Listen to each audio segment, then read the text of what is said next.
నమస్తే. Welcome to our channel. నేను Priya Kaushik. So, Posani Krishna Murali. Actually ఇతని 24న ఫిర్యాదు వచ్చింది. 26న అరెస్ట్ చేయడం జరిగింది. అండ్ నిన్న జడ్జ్ ముందర ప్రవేశపెట్టడం జరిగింది. అయితే 41A బిఎన్ఎస్ కింద అతనికి నోటీసులు ఇచ్చి విడుదల చేయాలని వాదించారు. కానీ జడ్జ్ కన్విన్స్ అవ్వలేదు.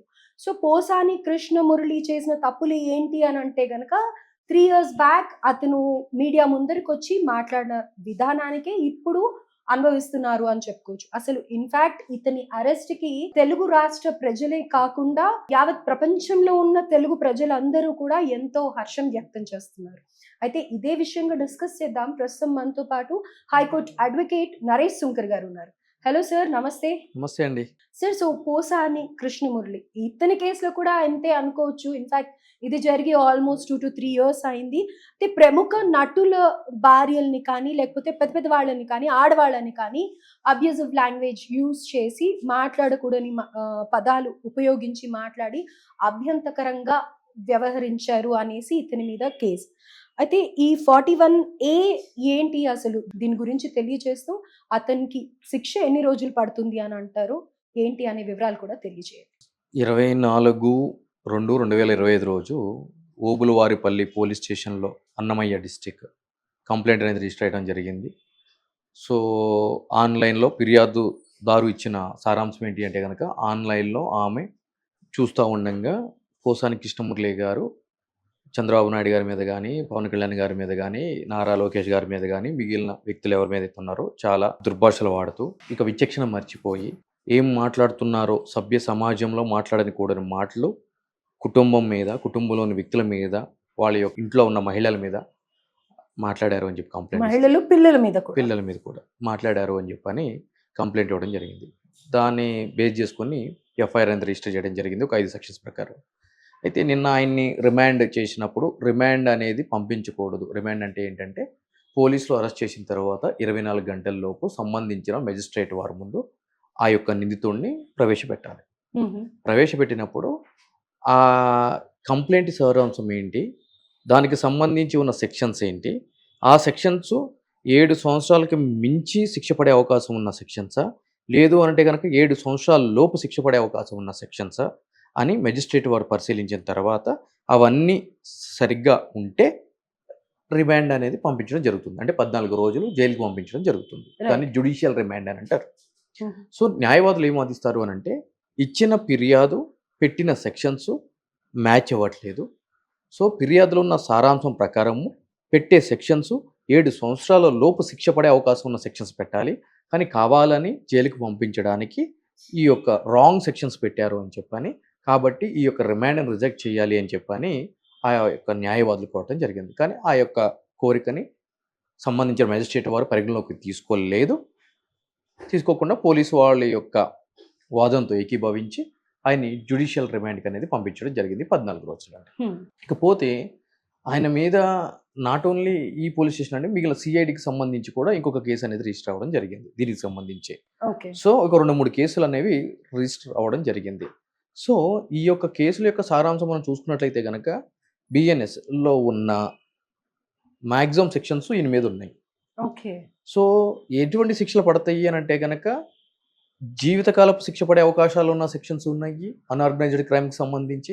దాంట్లో ఏం చెప్తుంది అని అంటే కనుక మర్డర్ కానీ అదేవిధంగా డెకాయిటీ కానీ, థెఫ్ట్ కానీ, అదేవిధంగా ఫిజికల్ అసాల్ట్ ఆన్ ఉమెన్ కానీ, ఈ విధంగా అన్ని రకాల అన్ఆర్గనైజ్డ్ క్రైమ్కి సంబంధించి ఏదో ఒక నేరం చేసినా కూడా ఆ నేరం యొక్క తీవ్రతను బట్టి జీవితకాలం లేదంటే మరణశిక్ష, 10 సంవత్సరాలు ఈ విధమైన శిక్షలు పడే అవకాశాలు. అదేవిధంగా బెదిరింపులు, సమాజంలో 2 వర్గాల మధ్య విభేదాలు రెచ్చగొట్టి శాంతి భద్రతలకు విఘాతం కలిగించడము, అదేవిధంగా క్రిమినల్ కాన్స్పిరసీ, కుట్ర చేసి ఒక పథకం ప్రకారము ఏదైనా ఒక నేరాన్ని ముందుకు తీసుకుని వెళ్ళడం, నేరంలో పాల్పడటం, అదేవిధంగా నేరంలో పాల్పడే విధంగా వేరే వ్యక్తుల్ని ప్రోత్సహించడం, ఎబేట్మెంట్.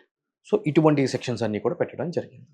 సో ఇక్కడ మనం చూడాల్సిన అంశం ప్రాథమికంగా ఏంటి అని అంటే కనుక ఏదైనా సరే ఒక అరెస్ట్ జరిగినప్పుడు ఏ వ్యక్తినైనా కూడా ఆ యొక్క వ్యక్తి ఆ యొక్క నేరానికి సంబంధించి చేశాడు అని చెప్పి పోలీసులు ప్రూవ్ చేయాలి అని అంటే కనుక 24 గంటల్లో అతను విచారించడం సాధ్యం కాదు. కాబట్టి 24 గంటల్లోపు ఆయన ప్రొడ్యూస్ చేసి దాని తర్వాత మళ్ళీ ఏం చేస్తారు అనంటే కనుక పోలీస్ కస్టడీ అని చెప్పి అడగడం జరుగుతుంది. ఓకే. ఆ పోలీస్ కస్టడీ అంటే ఏంటి అంటే గనక మెజిస్ట్రేట్ వారి అనుమతితోటి ఒక 5 రోజులో, 10 రోజులో, 20 రోజులో ఈయన్ని మళ్ళీ అదుపులోకి తీసుకొని హుహు. నువ్వు ఆ రోజు ఎందుకోసం మాట్లాడావు? ఎవరు నీతో మాట్లాడిపిచ్చారు? దీని వెనక ఎవరు జరిగింది?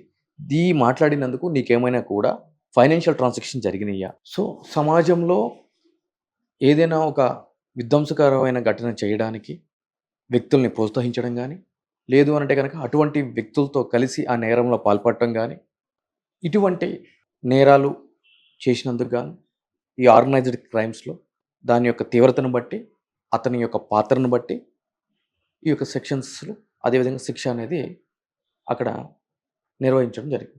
ఆ యొక్క బిఎన్ఎస్‌లో. అయితే ఇక్కడ విచారణ చేపట్టారు. ఐ మీన్ అతన్ని పంపించారు కదా! అందులో ఏమీ ఎక్స్‌ప్రెస్ చేయట్లేదు, ఏం మాట్లాడట్లేదు అని అంటూ ఉన్నారు. ఎగ్జాక్ట్‌లీ. నేనేం చెప్తున్నానంటే, ఈ ఒక నిందితుడిగా పిలువబడుతున్న వ్యక్తిని ఒక నేరానికి సంబంధించి ఆ నేరంలో అరెస్ట్ చేసినప్పుడు, అరెస్ట్ చేసిన 24 గంటలలోపు సంబంధించిన మేజిస్ట్రేట్ వారి ముందు ప్రొడ్యూస్ చేయాలి. ప్రవేశపెట్టాలి. అయితే 24 గంటల్లో అతన్ని ఒక సంబంధించిన మేజిస్ట్రేట్ వారి ముందు ప్రొడ్యూస్ చేయాలి అనంటే గనక, దానికి సంబంధించిన లీగల్ ఫ్రేమ్‌వర్క్ అనేది చేయాల్సిన పరిస్థితి పోలీస్ వాళ్ళ మీద ఉంటది. ఓకే. ఎందుకు అనంటే గనక దాంట్లో ఏ మాత్రం పొరపాటు జరిగినా కూడా అతను జ్యుడిషియల్ రిమాండ్ అనేది సంబంధించిన మేజిస్ట్రేట్ వారు తిరస్కరించడానికి అవకాశాలు ఎక్కువగా ఉంటాయి. ఓకే. కాబట్టి పోలీసు అధికారులు విచారణ కంటే ఎక్కువగా ప్రొడ్యూస్ చేయడానికి కావాల్సిన ఈ యొక్క న్యాయపరమైన తతంగం మీదనే ఎక్కువ ఫోకస్ చేయడం జరుగుతుంది ఒక వ్యక్తిని అరెస్ట్ చేసినప్పుడు. సో, ఆ వ్యక్తిని జ్యుడిషియల్ రిమాండ్‌కి పంపించిన తర్వాత ఈ నేరానికి సంబంధించి అతన్ని విచారించాలి అనంటే గనక పోలీస్ అధికారులు సంబంధించిన మేజిస్ట్రేట్ వారి ముందు కస్టడీ అనేది తీసుకోవడం జరుగుతుంది. అది 5 రోజులా, 10 రోజులా, 15 రోజులా, 20 రోజులా అని చెప్పని. అలా తీసుకున్న తర్వాత అతన్ని అప్పుడు విచారణ అనేది చేయడం జరుగుతుంది. ఓకే. సో, మీరు ఈ యొక్క నేరాలకి ఎందుకు పాల్పడ్డారు? ఈ యొక్క నేరం చెయ్యమని చెప్పి, ఈ విధమైన అసభ్య పదజాలం వాడమని చెప్పి మీకెవరు చెప్పారు? మీరు ఆ విధంగా అటువంటి అసభ్య పదజాలం వాడినందుకు మీకేమైనా ఆర్థికపరమైన లావాదేవీలు జరిగినాయా? లబ్ధి పొందారా? లబ్ధి పొందితే ఎవరి దగ్గర నుంచి లబ్ధి పొందారు? వాళ్ళకున్న ఇంట్రెస్ట్ ఏంటి దీంట్లో? అని చెప్పి ప్రతీదీ కూడా విచారణలో పోలీస్ అధికారులు ఆ యొక్క నిందితుడి దగ్గర నుంచి రాబట్టడానికి ఈ యొక్క పోలీస్ కస్టడీ అనేది చాలా క్రూషియల్ యాస్పెక్ట్ లాలో.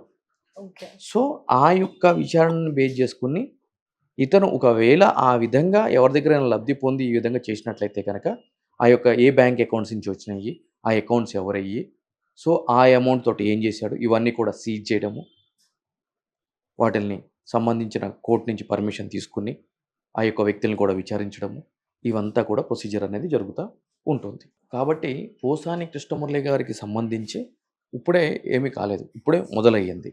ఇంకా కస్టడీ తీసుకోవాలి, విచారణ జరపాలి. ఇది అయిపోయిన తర్వాత వేరే సిఐడి వాళ్ళు రిజిస్టర్ చేసిన కేసుకు సంబంధించి కూడా విచారణ అనేది జరుగుతుంది. హుహు. ఎందుకంటే అక్కడ కంప్లైనెంట్ వేరు, అక్కడ జరిగిన నేర యొక్క స్వభావం వేరు. సో, కాబట్టి దాంట్లో కూడా విచారణ అనేది కావాల్సిన పరిస్థితి ఏర్పడుతుంది. కాబట్టి ఇక్కడ ఈ కేసులో బెయిల్ ఏసి ఒకవేళ ఆ కేసుకు సంబంధించి బెయిల్ గనుక వస్తే మళ్ళీ వేరే కేసుకు సంబంధించిన పోలీస్ వాళ్ళు ఇమ్మీడియేట్‌లీ అరెస్ట్ చేసి మళ్ళీ జైలుకి పంపించడానికి ఆ యొక్క కేసు అనేది ఉపయోగపడటం జరుగుతుంది.